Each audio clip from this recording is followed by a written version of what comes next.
I am so excited to share with you this interview with Emily Stewart.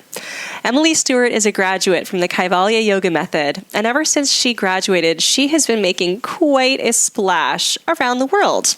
I've heard from Emily teaching in Malta and on retreats, and her yoga career just booming.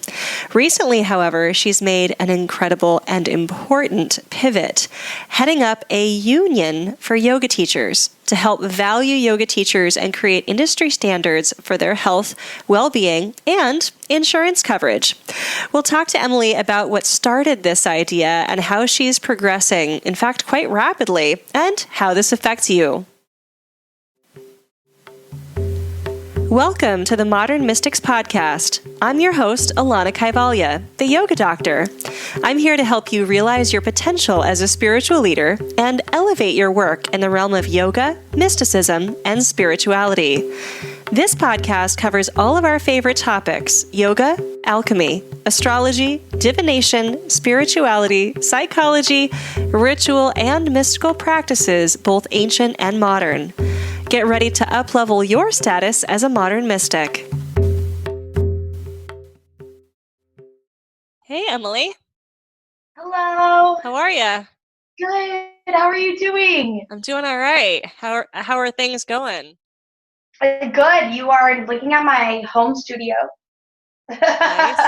Nice. Yeah. Hold on. My audio isn't. I've got this, sports broadcaster thing plugged in. It's awesome. This guy. So he's been a little bit rough today. He comes, but normally he's pretty dependable. So if you want, I can actually, if the audio is quite bad, let me try to unplug this, and I could just speak to my computer. So. Well, you sound okay to me right now. Let me just see if I can make some super ghetto modifications, because, anyway, the whole thing is ghetto. I've got my computer currently on 2 yoga blocks, and the plug-in for this thing is enormous, and if it hangs, it doesn't connect that well. So I'm going to see if I can prop it up a little bit and give it some support, and then maybe I'll be able to hear you a little I'm on the candle duct tape for cell phone crew. Nice. Yeah. And That's I had duct amazingly tape. Ghetto. It's so great. Well, for my 12 p.m. broadcast, every day I do a free class. That's on. I have this computer and then 2 cell phones. And I have another computer. I just don't know where else to broadcast on. What should be my final social media? I'm thinking I should film for YouTube. That's really how I ought to use that last computer. My recommendation would be film for everything and all the things possible. Yeah. Just put it everywhere. Not going to hurt. That's kind of what I'm thinking. And YouTube, I'm not verified, so it's just the irritation of having to go load the video after. Oh, yeah. But I might as well make use of all these electronics. Might as well get some practice in while we have the opportunity to practice all this crazy stuff, huh? No, I know. Things are going to change forever after this, too. Oh, yeah. It's really exciting. I'm really excited about it, to be honest. I am actually as well. I just did a big satsang live for my peeps and was talking about the fact that, we have to mourn the loss of the old normal, but, do we really want that back? Yeah. There are definitely things in that old normal that actually weren't normal at all and probably honestly not working for us. So we got to check out those silver linings and lean into them a bit. That's totally true. And that's the number one thing that I've heard from so many fitness instructors who've come to me after, Group Fitness Instructors United, when I started reaching out to them for this union that I'm creating. I just had one person reach out to me yesterday, and she just said so eloquently, that it's been really scary and really nerve-wracking, but all of a sudden she's making more money directly from her clients teaching online classes. I know a lot of people are realizing what people like you and Fitness Blender have been doing for a really long time. And I love this. This is such great news. What's that Bali? I love that little Bali girl. There's a few online things that I have been following all these years. mostly because I was traveling a lot. Yeah. And because I was writing my book. And I did it. Where are you now? I'm in Seattle. You're in Seattle. Yeah. Well, I'm in the other heart of it in New York City. I know. My little sister's there. She's with her partner. They're in Brooklyn at her part. She's 21. So they're staying with her partner's family in Brooklyn, in the heart of, the Orthodox Jewish area. So it's, oh boy. Oh, it's, that's a tough area right now. Of all places. It's like wildfire right now there. I know. Yeah. It's okay. My parents rushed back from Spain. They were in Spain. We've had all of the places. So you really have. Yeah, you're ticking all those boxes. I know. We got every one of them. We got every one of the hot zones. So before we sort of formally start, although frankly, I love the conversation we've had already, which I'd love to fold in the success of your friend that you're noticing back into our talk. Number one, this is recording. We're already recording. I'm going to edit it a little bit and add my own introduction of you before posting it. I'm going to post it everywhere. Certainly on YouTube. I'll probably put it out as a podcast as well. Do you want to right now go live on Facebook with this conversation, or do you not want that pressure? It's up to you. Yeah, that's fine with me. My only concern is I just have 12 p.m. live of my own. Oh, yeah, for sure. So, but it was a half hour, so yeah. Yeah, we'll aim for 30 minutes. I mean, we're running a little bit behind, but if we can go to, I guess it would be 12:40 or 12:45 your time, would that be all right? Oh, I can go all the way up to like 12:50. Oh, okay. Or sorry, 11:50. It's 11:50. I don't even know what time it is right now. I know, you're 3 hours. It's okay. I don't even, what is time, Emily? I know. It's not what we thought it was. It is not at all. Okay, so give me just a minute. It takes me it's a process. So, and let me see if I can get her done. And I will let you know, obviously, before we're officially live. Okay. There we go.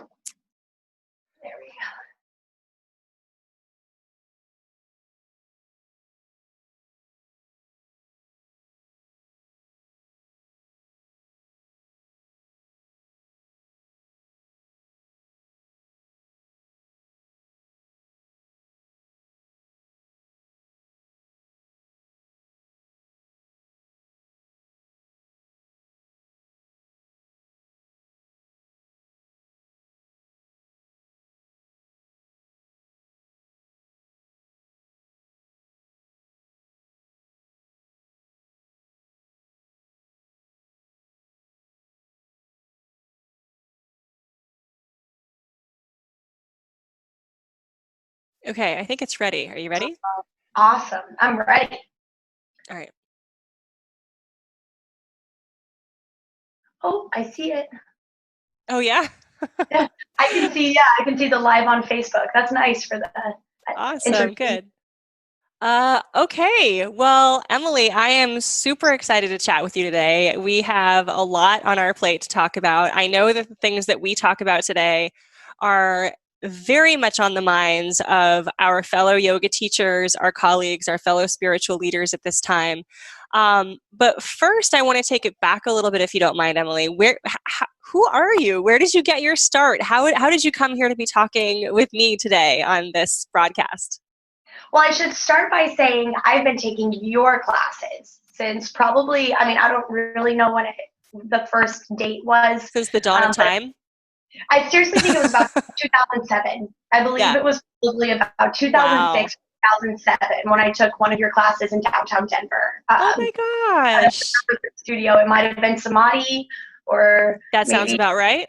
Yeah, I think I took one of your classes at Samadhi. This is great. Cool. And you were one of those first instructors that made me really think about what was happening up there. It was the first time that I kind of stepped out of my own experience in my yoga, and I thought, this is an orchestrated practice given There's to me more by to it. Yeah. Yeah, that's interesting. I wonder what that looks like. That thing, and I think this is all that person does. Mm-hmm. I don't know, but there was a ambience to you, and I can name the instructors to this day who I remember, who created in me that idea of professionalism in his career. And yeah, they're still around. I still talk to them. Awesome. You are, though. So that was when I was in college. I left college and I worked for, corporate America, whatever. And when I was in college, I also lived in India and I practiced yoga every day, but I was studying there. And I've just been doing yoga since I was 15 as well. Nice. I did the first time in a community fitness center in my suburban area because my mom was like, get out of the house. I love that. I love that. Yeah. Class and a yoga class. I had no idea what it was about. And that always just stayed with me. I started doing workout videos at home when I was like 17. I would just pick up for my mom and do them in my room when I needed to pick from homework. And I was doing this stuff very organically. I wasn't thinking about it. Fast forward, I had been living in England. This was in 2014, I think. And I was living in England and I was writing my book. I started a travel writing company. And then we wrote books with it. And I couldn't find a yoga class I liked. And I really respected these instructors. I was taking workshops even and going to retreats. And I just didn't really like the style. But, I really loved the professional. I really loved watching them host an event. Right. And I just, without a certificate, I just went into my nearest gym and said, can I teach yoga here? And they're like, wow. Sure. Nice. Come back at 8 on Tuesday. Oh my God. Okay. I had 45 people in my class. I had a mic. No way. It wasn't a full studio. It was a loft space. Uh-huh. They each put 2 pounds in a glass jar, and I walked with 105 pounds. Wow. They put more than that in. Wow. They thought yoga was a religion, and they thought that, and they couldn't bend over. Like there was no movement. And you helped to change their minds, I'm sure. I was hooked. So right after that, I taught for like maybe a year and a half, and then I couldn't answer their questions. Sure. And I started going to try to find some more details about how I could certify, and I started with my instructors that I liked the most to see what was on their website. Like if they had any preferences, you had yours and you had the yoga download thing. And I was like, I had no money. And to this day, it was the most difficult, valuable program I've ever undertaken in my education career. And I reference it and I'm still not done with it. What, girl?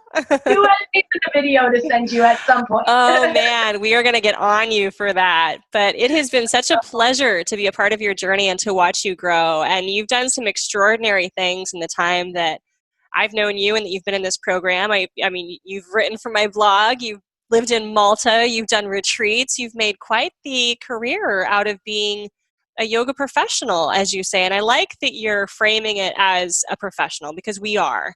And I think many people don't think of themselves as professionals, as business people. And boy, what a rift. Well, that's why I've started. That's exactly it. So thank you for keeping me focused. Yeah.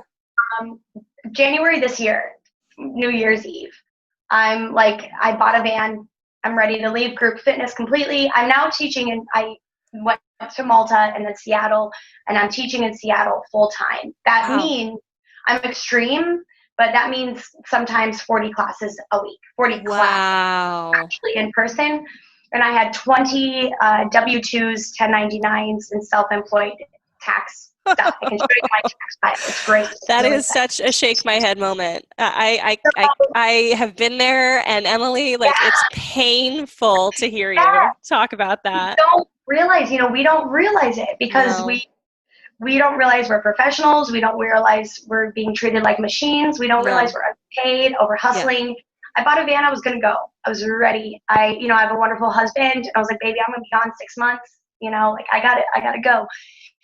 And I overheard him talking to his brother who was at our house. And he said, yeah, it's just because she's not teaching as much yoga. She's teaching too much. She barely gets paid anything, and she doesn't get paid any benefits. I think she's just worn out. She should start a union or something. And I was like, what? Oh, what? What? Emily, what? Tell me more.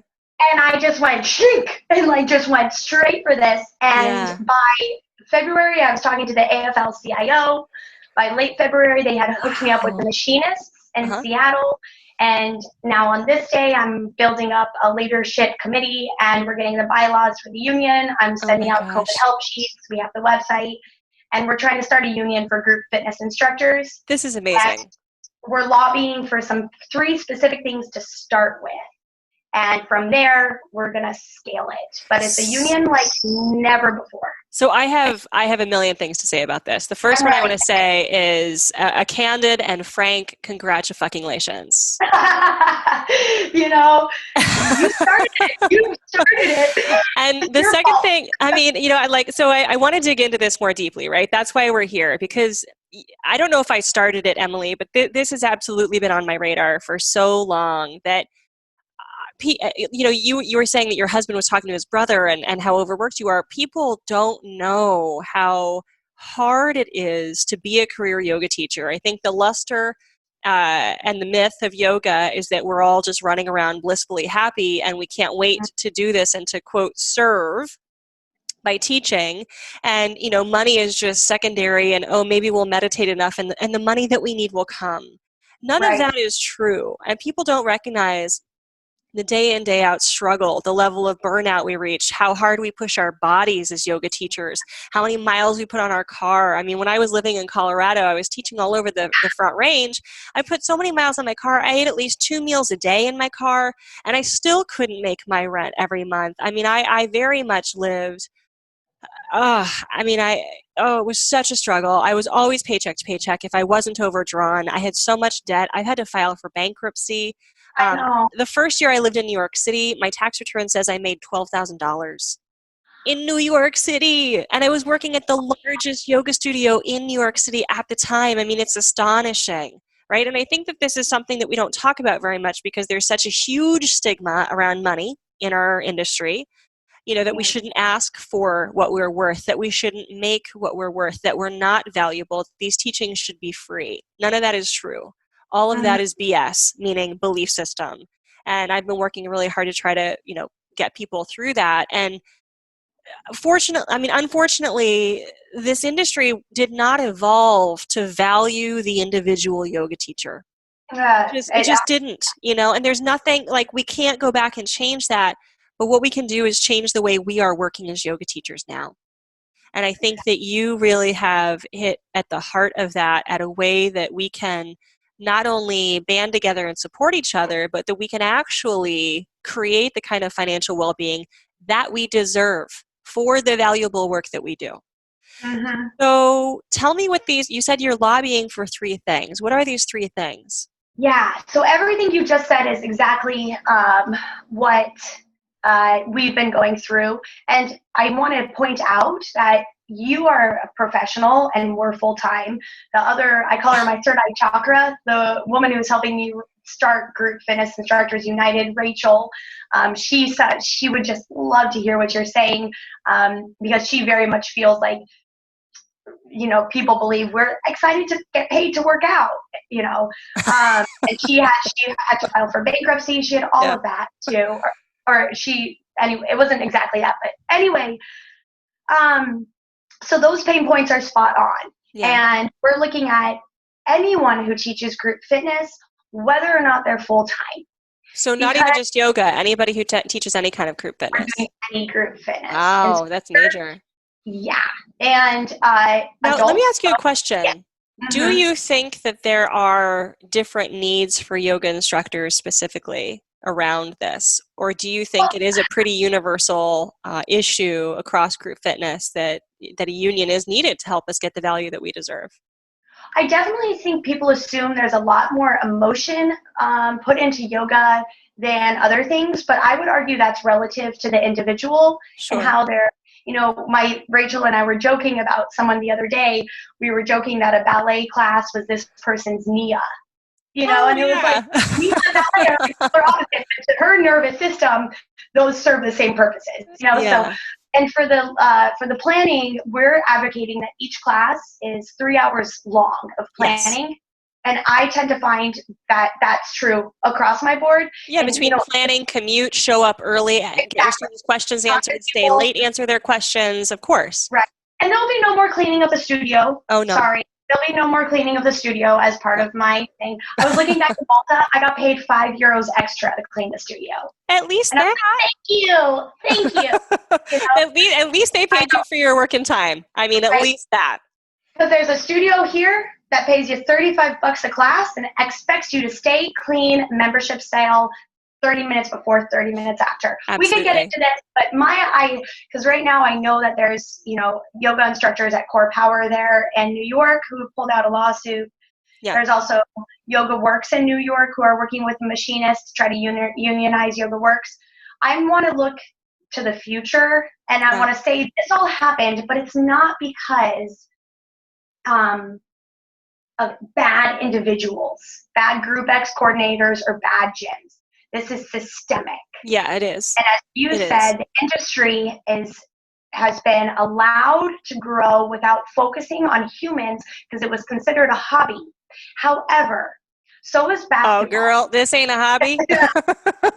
This is life. Young kids in the sticks can become famous basketball players. Mm-hmm. You see people who are immigrants, all shapes, all sizes, all colors, break free of their socioeconomic regulations, societal socioeconomic statuses, teaching group fitness. Yeah, you're right. You see them get on the stage at Les Mills, Body Pump, and you see them as little stars in their local places. Yeah. This is not a hobby, and we want all people, because even those moms who teach one fun class a week, that contributes to their kids' lunch, and they have the right to health and safety standards. And when COVID hit and gyms were not closing, and those moms were going to the gym to teach, getting guilted and shamed if they didn't by their studio coordinator, and feeling the guilt of not serving their students, bringing it home and getting their kids sick. This is the kind of thing that can't happen. And it's happened before COVID. I started the union before COVID. This COVID thing has been a really great opportunity to say, look, see? Yeah, absolutely. Absolutely. And I want to talk more about that and what's happening right now with fitness instructors, but something you said really struck me. I mean, actually, first of all, everything you said really struck me, and slow clap for you. I mean, this is so hard because it's just when you another fitness instructor and you're like, it just makes me want to cry when I hear you. Me too. Me too. This is the Wild West. When I was doing full-time yoga teaching, racing all over, teaching at different studios, like many people do, right? I had to teach on the day of my grandfather's funeral. I had to teach on, I had this crazy situation where I had 2 car accidents inside of 24 hours. I had to teach that day that the car accidents happened, because if I didn't, Emily, I didn't get paid. I know. There is no paid time off for the yoga teacher. And because I was making so little and so terrified about making my rent and my bills anyway, that I would teach sick, I would teach in pain. I taught under severe stress and trauma, and I did it for years. I pushed myself to do it because, yes, I wasn't going to get paid, but I also have this responsibility to my students. I felt like they needed me to be there. I would receive guilt and shame for not being there. If we couldn't find a sub, you're responsible. You're going to get fired from that place if you can't find a sub. Like, the circumstances are extreme. I don't know any other industry really where all of that is okay and that people tolerate it without question for years. You're paying this industry to employ you. Yes, and not only could we maybe we could move some of the things we just talked about to normal teachers who teach students. Yeah. Maybe we could put it there. They still have sick leave, paid time off, vacation, but the emotional side. And yet we are paying. One of the reasons I took your program was because Alanna doesn't have to pass me, and Alanna doesn't have to hire me. Mm-hmm. Alanna needs me to be a good teacher. That's right. So I will send other people to her program, and she's been doing it, so she knows. That's one of the reasons I took your program. These places, these franchise gyms, not only are they subjecting their teachers to that, but they're making them apprentice, intern, get their hours in, and pay thousands of dollars to get there. You're absolutely right. They're carnivores. Yeah. And we're killing our own people. And again, it's because this is systemic. Yeah. That's been happening since the 80s. since the 70s. In Seattle, the wages have gone down Oh, to the 80s. that's painful because they weren't high to begin with. No. So we've touched on the three advocacy things. Number one, a fair wage adjusted for inflation based on 3 hours per class. Yeah. Right now we're including transit in that, which is yay or nay, but hopefully an instructor can afford to drop some further away classes if they get paid well enough at the close ones, That's number one. Those are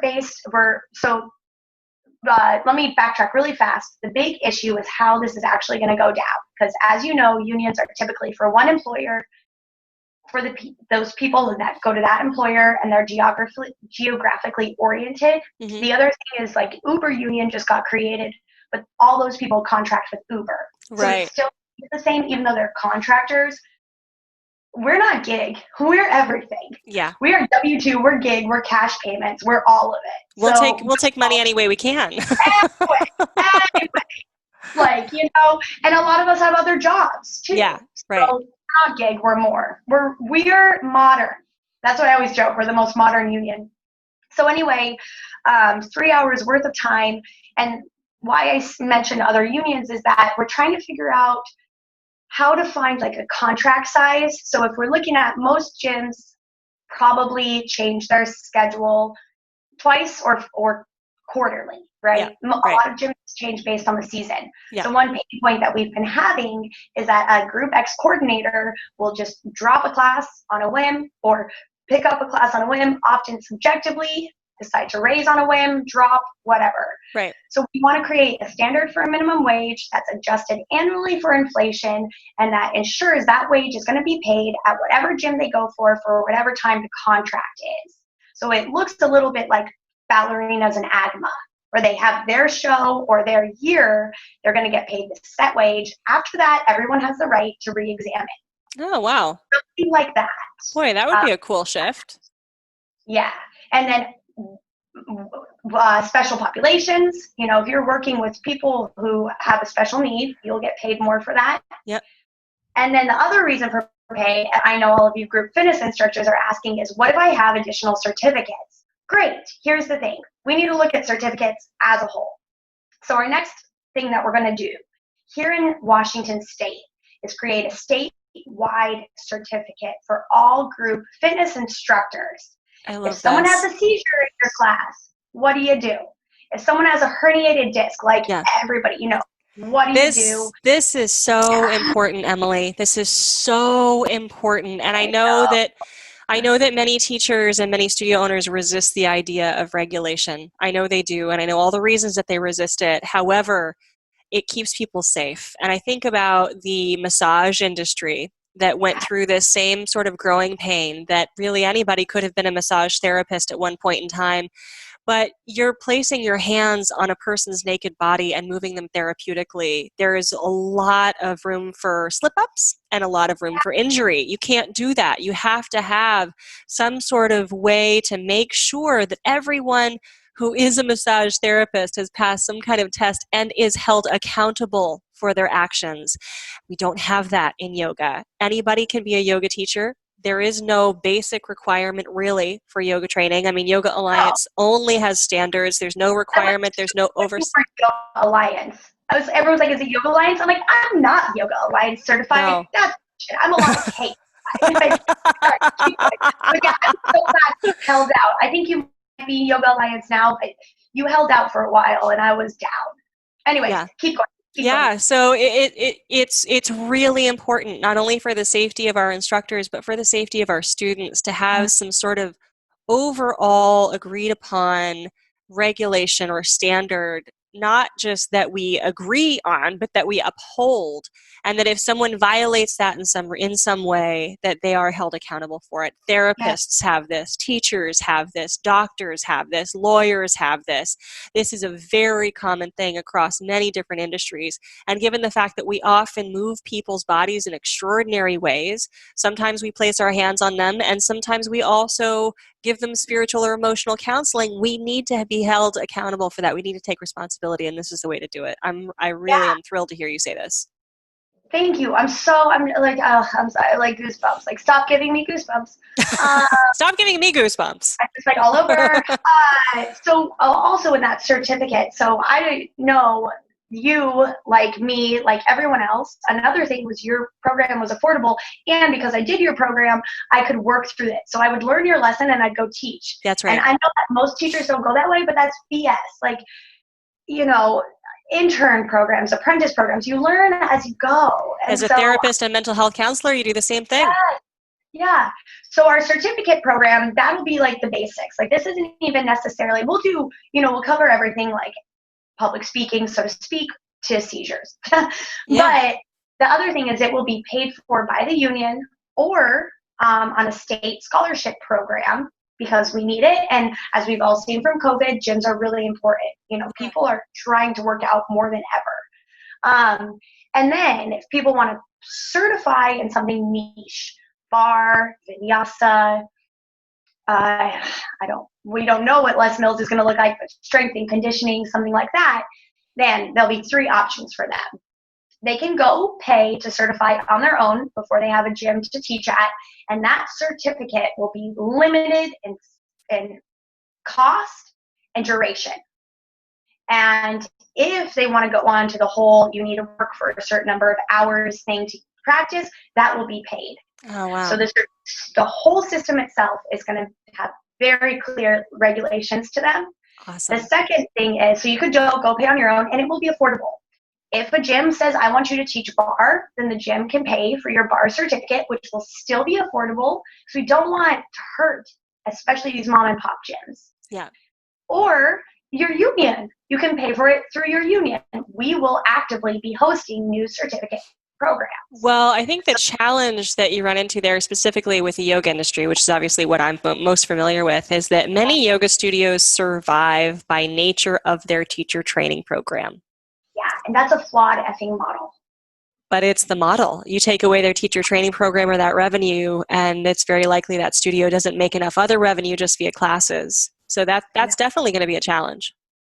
And we've got to work on the way they talk about it too. I feel so bad for so many places. And it's not just yoga, it's like bar. You see this a lot in the bar studios now, where people go in and do their bar training or their yoga training, or Pilates reformer. Oh, it's so bad. I am reformer certified. I've done all the certs, not true, but quite a few. And that, that they're kind of like, again, it's this pipe dream that like, you'll get paid to come work for us, and right. You've got a shirt. But they can't hire everybody. They just can't. No. And that's why we have to hustle too. It's because no one can give me enough hours. Right. To teach at. And, I also kind of don't want to. I mean, there's all sorts of worries about plateau and professionalism there, because our students don't realize we're professional. Setting boundaries with students can be really hard, and it's easier to hustle, and our own emotions involved. But so I love what you just said about the certificate system. I'd love to talk to you more about that and start to try, I don't want to sue anyone, and I don't want anyone to go down. I do really want some people to go down, but none of them are my little guys. We want all. I mean, ideally, those who, we want integrity. We want integrity in this industry. We want integrity from the bottom to the top of this industry. I think everybody deserves that, and that's hard to argue with when you're asking for integrity. So Emily, I want to shift not too far, but just a little bit, because we are living during extraordinary times. Yeah. And this COVID thing changes everything. It changes a lot. So talk to me a little bit. You shared with me before we began this recording a little bit about how you've seen some of these changes happening. Share with me a little bit what you've seen and what's going on. Yeah. Well, so first of all, welcome to my home studio. Love it. Love all the plans. Yep. Legitimate tax write-off. Check me. Fantastic. So good. Use my weightlifting tools in the corner, 2 bottles of wine. But look, they're so good. They're so good. It's like so innovative. I love it. I'm using a vacuum. I swear I'm going to use a vacuum. I just don't know how yet, but I will. It's going to happen. Yeah, so when COVID hit, what was really cool is it gave me this great impetus to like offer true help to group fitness instructors. And so with my union, which I'm still working through, we're still working through a lot. It's going to be like 2-3 years of activity. I developed this COVID help sheet that was directly for group fitness instructors because every one of these new regulations didn't fit me. I don't work enough hours in any one place. Maybe I get sick leave at 2 places I work for, but it was so few, it was gone in a half of a week. Right. You know? And the other places I don't get anything. So all of a sudden, as group fitness instructors, I think we're like, wait a minute. Yeah, our livelihood is gone.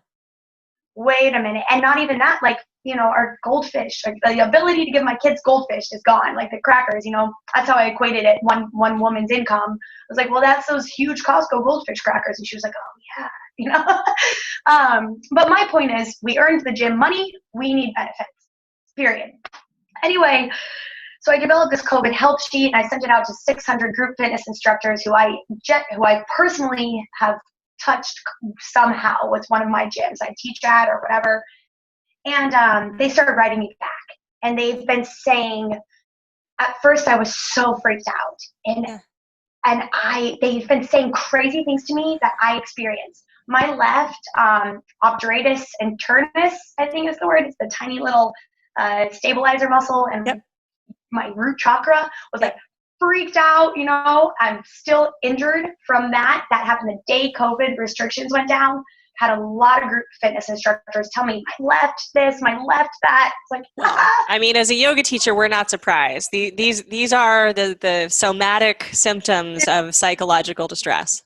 Exactly. So we were all distressed and just so freaked out about the fact that gyms, we kept saying, we don't know when they'll ever open again. No. And if they will they ever be the same? So slowly people started writing to me and saying, you know, I was checking in on them and they were like, well, you know, I started teaching online classes and making a studio and I'm actually really enjoying it. I've learned these new skills about online stuff and my neck doesn't hurt so bad anymore. And then third week, which in Seattle time was last week, they started saying, you know, I've really kind of calmed down a bit and I can't imagine going back. Now that I've had some time to breathe, I realize I was working 10 to 12 hour days. I was killing myself for these jobs. I wasn't making any money. And now I'm getting paid directly by my clients. Yep. I'm saving money and the transition and stuff. My planning is better. And my clients are actually paying me more than my classes ever paid me. And they're paying me directly. And a lot of it's on donation, asking for donations. That's right. And I have personally experienced the same thing. And so this week, I guess, even I'm most afraid now this week about gyms reopening and having to go back to that lifestyle and feeling again like the rat in the cage, no options, but it's only, you know, in the other, like at least I'm aware of it now. Well, and my wish for you, Emily, and my wish for all yoga teachers is that you don't go back to that lifestyle. And I've been talking about this for years. I launched my Upward Facing Business Academy 3 years ago to tell yoga teachers that you don't have to do this rat race. You don't have to make these other bigger companies money. You are getting a fraction of what comes in the door. And really, in order to, because the industry is so systemically effed, you know, you have to take matters into your own hands a bit. This was the greatest gift I received when I moved all my business online in 2015. That suddenly I had passive income that came whether I was sick or well. I had an ability to actually take a vacation if I needed to. And 100% of what I was charging people was coming directly to me. I didn't have to give a huge percentage to a studio, to anybody else. It's a way to elevate your expertise. It's a way to work more directly and personally with people, to transform them in the way that's most important to you. I can't tell you how many yoga studios I worked at that asked me to not chant or say Om. Now, I know. that's not who I am. That's not who I am, but I had to fit myself as a square peg into that round hole in order to teach there, in order to make money. And now I simply get to teach what I love. And when we all know that when we do what we love, that is the key to success. And I mean, I have literally been saying this for years, but now that message in my mind has never become more important than this moment, where in order to work, we have to do it online. We have to reach people where they're at, because they are at home. They are suffering. There are real effects of social distancing and sheltering in place. And those real effects include anxiety, depression, loneliness, apathy, boredom, all things that yoga itself is primarily oriented to alleviate. Mm-hmm. We are on the front lines of the spiritual and emotional crisis that is happening now. Our people need us. We have to be there for them. And the only way to do it is online. So I feel like it's just been this amazing call to yoga teachers to figure that out, to go online and to see for themselves how much more you can be valued because of that. So I'm thrilled to hear that you've got people who are saying to you, wow, this is actually really great. I feel more relaxed. I am able to make more money. It's beautiful. And I hope that they continue that. I hope so too. And I know already I'll continue, live streaming on my own. And I've been asked by gyms to live stream. The third, thing that we're advocating for is sick leave, vacation time, maternity leave, paid time off, healthcare, and all of this as well is going to be paid for out of the union. So we're not going to ask those studios to pay for it. And my big dream is that if we can get our industry into an actual healthy space that's not volatile, that's fair and equal, where there can be different players, but also, I don't know, some people are going to get lost because of this. And in Seattle, there's literally gyms going in next to gyms right now on the street, and especially in Amazonville with the new, franchise model. Mm-hmm. Some of those might get lost. That's okay with me, because if we can create this outward-facing industry that has these things to offer and benefit people, but then we can create this inward-facing industry that we know now. We know it now. We know the value of my home studio so much. Like I'm having students who would come to my classes at the downtown Y, literally wearing like practically burqas, like covered up, just not confident in their body. And I'm doing online classes with them, and they're showing up in booty shorts and sports bras. And I'm like, yes, we are never going back in public ever. So if we can do this right, us instructors will be able to pick and choose the best for us and for our students from this beautiful portfolio of options that almost every other industry has. We can be professionals out there and get what we need from this industry.